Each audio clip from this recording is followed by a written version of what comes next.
Bismillahirrahmanirrahim. Assalamualaikum warahmatullahi wabarakatuh. Perkenalkan, nama saya Sri Wiranti Maadi. Saya mahasiswi semester 3, jurusan Pendidikan Guru Sekolah Dasar, Fakultas Ilmu Pendidikan, Universitas Negeri Gorontalo. Pada kesempatan kali ini, saya akan melakukan video pembelajaran mengenai materi tentang organisasi kurikulum. Langsung saja kita masuk pada materi pertama, yaitu tentang pengertian organisasi kurikulum. Jadi, organisasi kurikulum merupakan struktur program kurikulum yang berupa kerangka umum pendidikan atau pembelajaran yang hendak disampaikan kepada peserta didik guna tercapainya tujuan pendidikan atau pembelajaran yang ditetapkan.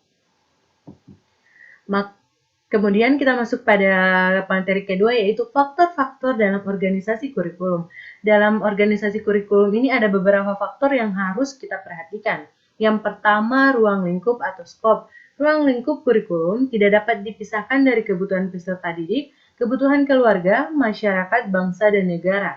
Ruang lingkup bahan pelajaran juga harus dengan visi, misi, dan tujuan pendidikan nasional, standar kompetensi lulusan, dan standar kompetensi mata pelajaran yang telah ditetapkan.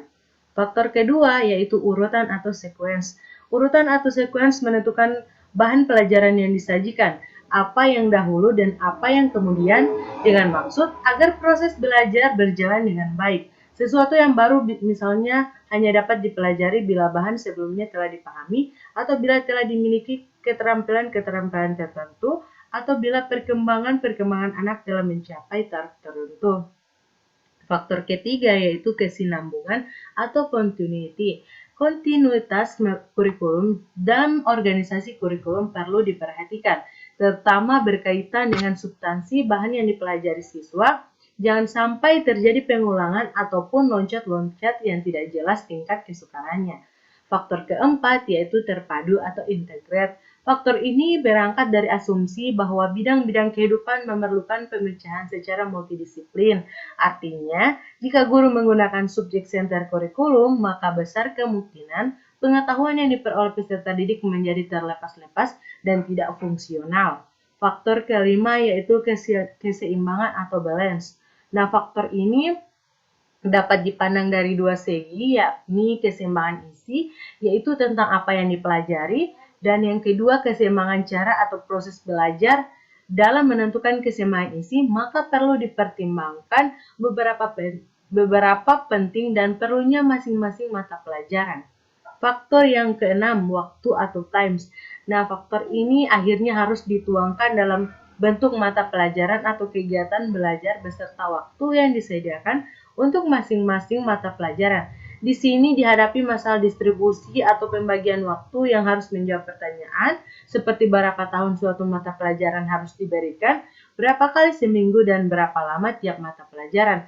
Dan apakah mata pelajaran itu dipadatkan pada satu semester ataukah disebarkan selama beberapa tahun.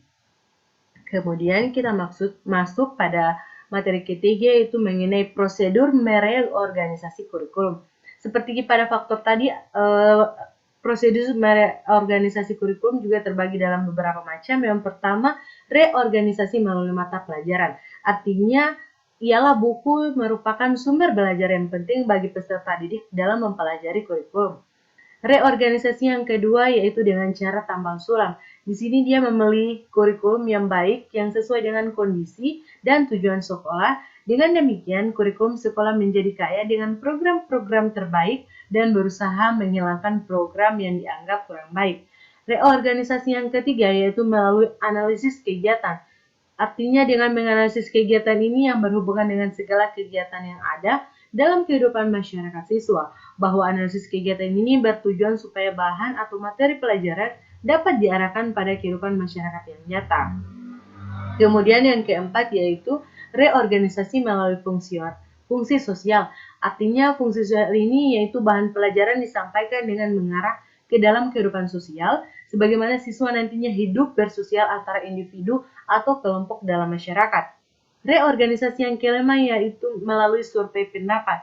Survei pendapat ini bisa dilakukan dari berbagai pihak seperti peserta didik, orang tua, guru, pengawas, kepala sekolah, tokoh masyarakat, dan mitra sekolah. Reorganisasi yang keenam yaitu mulai studi kesalahan. Nah, pada tahap ini analisis studi kesalahan terhadap proses belajar dan hasilnya. Kemudian reorganisasi yang terakhir yaitu melalui analisis masalah remaja. Artinya masalah kebutuhan remaja itu dibagi menjadi 11 kelompok, yaitu perkembangan jasmani dan kesehatan, biaya hidup dan pekerjaan, kegiatan sosial dan rekreasi, berkeluarga, menikah dan seks, hubungan sosial secara psikologis, hubungan pribadi, moral dan keagamaan, rumah tangga dan kerabat, pendidikan dan kerjasama, sesuai dengan penyesuaian terhadap pekerjaan sekolah, kurikulum dan prosedur pembelajaran.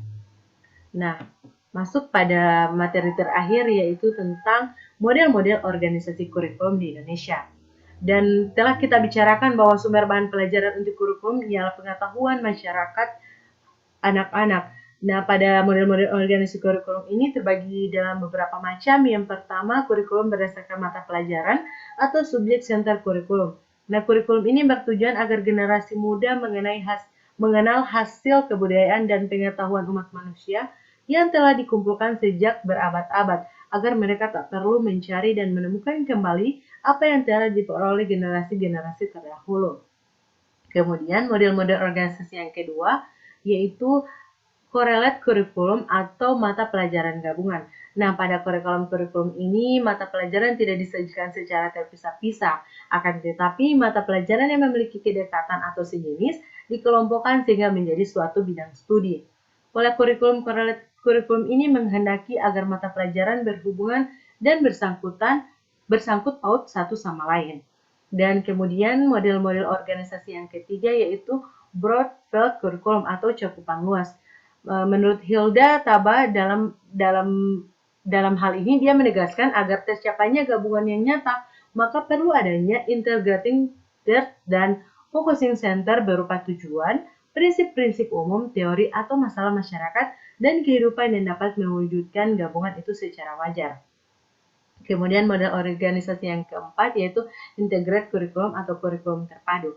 Nah, pada kurikulum terpadu ini dia menyajikan bahan pembelajaran secara unit dan keseluruhan tanpa mengadakan batas-batas satu pelajaran dengan yang lainnya.